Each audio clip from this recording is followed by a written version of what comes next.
আচ্ছা, আমরা আজকে প্রেজেন্ট কন্টিনিউয়াসের পার্ট 4টা পড়ব। আমি এতগুলি পার্টে পড়াচ্ছি খুব ভালো করে বোঝার জন্য তোমাদের। তোমরা সকলেই আশা করি ভালো আছো এবং ভালো করে ক্লাসগুলি করছো।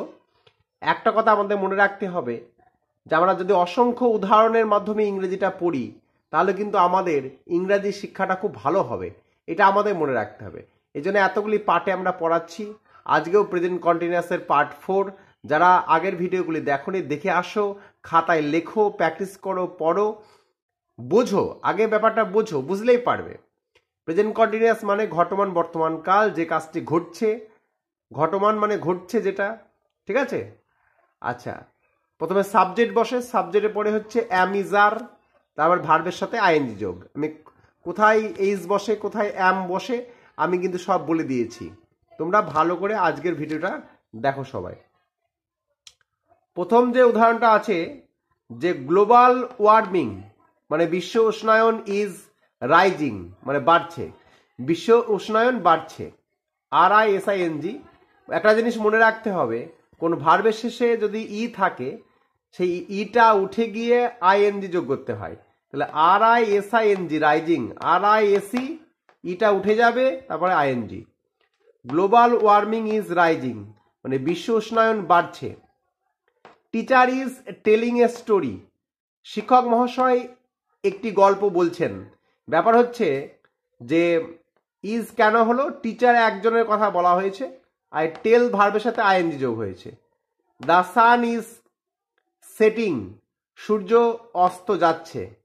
এমনিতে সেট মানে অস্ত যাওয়া, কিন্তু আইএনজি করার সময় ডবল টি করতে হবে, ডবল টি করতে হবে। দ্য সান ইজ সেটিং, সূর্য অস্ত যাচ্ছে। দ্য মুন ইজ শাইনিং, চাঁদ ঝকঝক করছে বা চকচক করছে। They are making noise in the class, তারা ক্লাসে গন্ডগোল করছে বা গন্ডগোল পাকাচ্ছে। NOISE noise. He is feeling tired, সে বিরক্ত বোধ করছে। তোমরা সকলেই জানো ফিল মানে বোধ করা, অনুভব করা। He is feeling tired, he is feeling tired. এবার যদি আমি যদি বলি যে আমি বিরক্ত বোধ করছি, তাহলে আই অ্যাম ফিলিং টায়ার্ড এভাবে হবে। উই আর গেটিং টায়ার্ড, আমরা বিরক্ত হচ্ছি। উই আর গেটিং টায়ার্ড এরকম। The cows are grazing in the field, গরুগুলি মাঠে চড়ছে। দেখো এখানে একটা জিনিস খেয়াল করো, এখানে কিন্তু কাউয়ের পরে এস যোগ আছে মানে বহু বচন, প্লুরাল ফর্মে আছে, তাই আর লিখতে হবে। যদি একটা গরু হতো তাহলে ইজ হতো এখানে।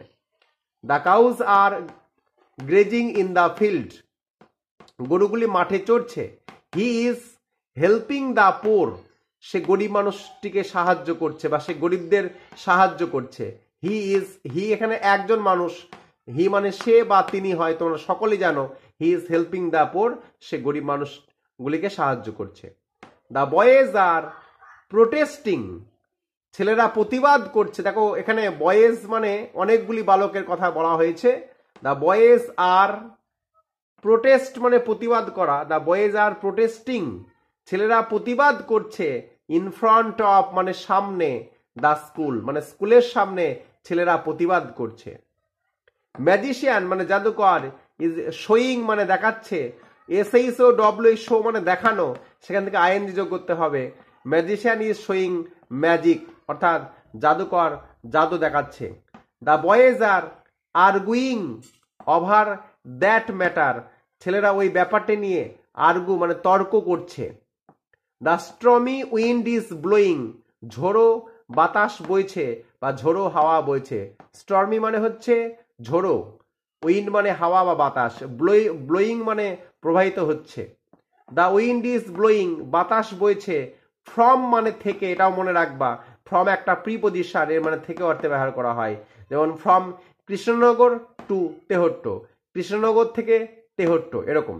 দ্য উইন্ড ইজ ব্লোয়িং, বাতাস বইছে। ফ্রম দ্য নর্থ মানে উত্তর দিক থেকে, এই ফ্রমটা থেকে অর্থে ব্যবহার করা হয়। উই আর লিভিং কলকাতা, আমরা কলকাতা ছাড়ছি মানে কলকাতা ছেড়ে চলে যাচ্ছি। পলিউশন ইজ ইনক্রিজিং, দূষণ বাড়ছে। পলিউশন ইজ ইনক্রিজিং, ইনক্রিজ মানে বাড়া, তার সাথে আইএনজি যোগ হয়েছে। কোনো ভার্বের শেষে যদি ই থাকে, আমি আবার বলছি, সেই ইটাকে তুলে দিয়ে তবে আইএনজি করতে হয়। পিপুল আর সাফারিং লোকজন ভুগছে। দে আর বিং নটি, বি মানে হওয়া, সেখান থেকে আইএনজি যোগ হয়েছে। দে আর বিং নটি, তারা বদমাইশ হচ্ছে বা বাচ্চারা বদমাইশ হচ্ছে। দ্য চিলড্রেন আর বিং নটি। শি ইজ ড্যান্সিং, সে নাচছে। The students are learning the alphabet. The students, এখানে অনেক স্টুডেন্ট এস যোগ আছে। আর লার্নিং দ্য অ্যালফাবেট মানে ছাত্রছাত্রীরা বর্ণমালা শিখছে। হি ইজ কপিং, তোর সকলে যেন কপি করা মানে নকল করা বা দেখে দেখে কোনো কিছু টোকা বা লেখা। হি ইজ কপিং, সে নকল করছে বা দেখে দেখে লিখছে। কপি করা মানে নকল করা। তাহলে এইভাবে তোমরা যদি ইংরাজিগুলিকে প্র্যাকটিস করো প্রেজেন্ট কন্টিনিউয়াস টেন্সটাকে, তাহলে আশা করছি তোমরা খুব ভালো শিখতে পারবে কোনো রকম টিউশনি না গিয়ে।